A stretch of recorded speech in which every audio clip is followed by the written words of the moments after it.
"The secret is out!" The school bell rang, marking the end of the first lesson, and the classroom emptied out in a heartbeat. Only the two of them remained. Luka stood in front of Aria's desk, staring at a large, perfectly blooming red rose that smelled of honey and spring. How did you do that?" he whispered, his voice a mix of shock and wonder. Aria felt her throat tighten. The secret she had kept her whole life, the secret of her fairy heritage, had been discovered. She realized she had no choice. Quickly she grabbed Luka by the hand and pulled him through the empty corridor, straight toward a hidden, abandoned area behind the school building. When they finally stopped behind a large green bush, Aria took a deep breath. "What you saw?" "That was magic," she said, her voice trembling. "I'm not an ordinary girl, Luka. My real name is Aria, and I am a fairy. My family and I escaped from the land of eternal spring after a terrible dark storm destroyed our home.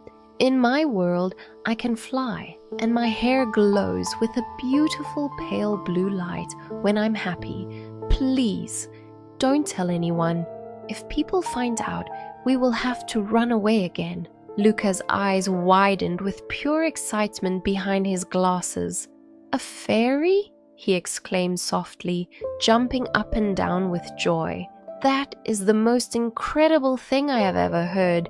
I knew you were special. I promise you, Aria, your secret is completely safe with me. Never ever will I tell anyone." With a huge smile, he added, "You know, I don't have many friends in this school. If you want, could we be best friends and protect your magic together?" Hearing these words, a wave of indescribable joy washed over Aria. For the first time in the human world, she felt safe. She laughed from the bottom of her heart, and from that immense happiness, her hair flashed with a pale blue light for a second, while real, tiny, magical sparkles danced around her. Luka stood frozen, watching the wonder before him in absolute awe and admiration. The joy between the new friends was boundless. Calm and smiling, they returned to the classroom for the next lesson. The children sat in their seats and the teacher began to speak. But as soon as Aria sat down, her pure joy and awakened magic triggered a chain reaction.